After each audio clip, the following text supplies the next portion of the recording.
Well, welcome back to the Gold Globe Report. I'm your host, Courtney DeHoff, here at the AQHA World Show in Oklahoma City.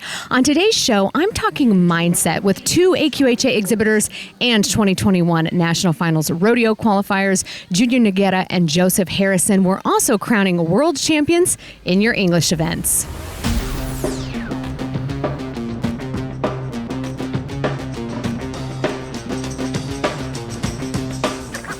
We start in the arena with your unanimous Select Hunter Hack World Champion, Pam Stubbs, and GGS Don't Tell Tales, picking up his 7th world title and Pam's 4th Select world title.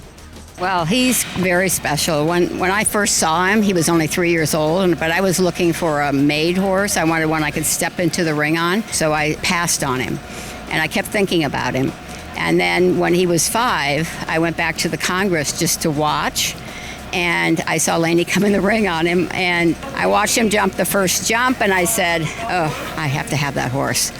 So I'm texting Lainey, and when she's on course, I'm texting her, I need that horse, make it happen. And she did.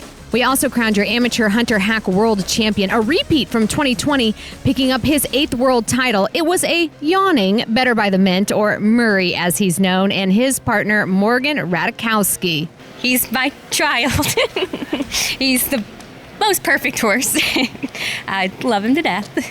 Tell me a little bit about your performance today. Now, Murray is yawning, so obviously he wasn't very stressed, but how are you feeling out there?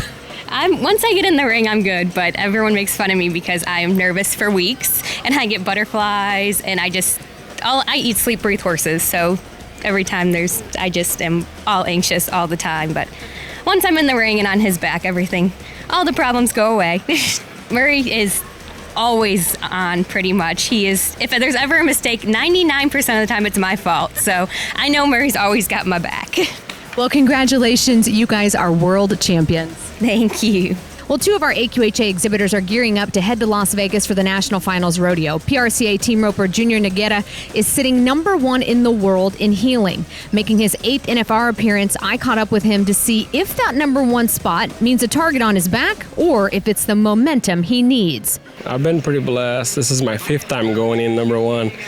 But the last couple of times I left coming home number 2. So I'm just excited to go out there again. You know, we're fighting the whole year rodeo really hard, just trying to get there. And all the top 15 guys are really good. So whoever has the best NFR is going to be the world champion. Doesn't matter, you know the way it is.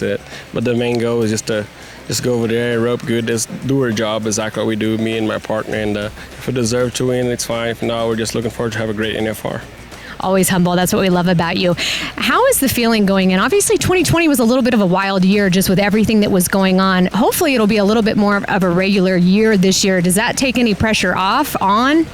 Well, it was kind of hard. Like you said, last year was kind of really weird. We have to went to very different rodeos, even the world show, and everything was kind of, for the whole world, was like a little mess. But this year felt like we're more normal, kind of like get back on our feet, go on rodeo at the regular spot we used to go. Some places we went, we have plenty of rodeo to just choose which one to go or not.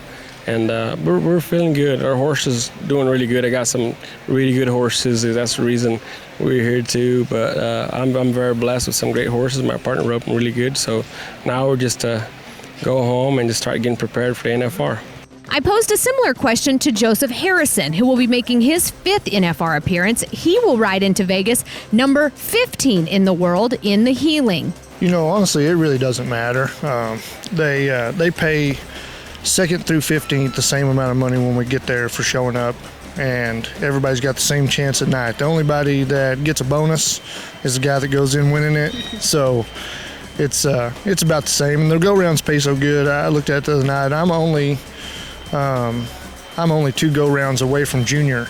You know what I mean? So anything goes out there. If you get on a little heater, I mean, we've seen it happen 2 or 3 times. So I'm close enough.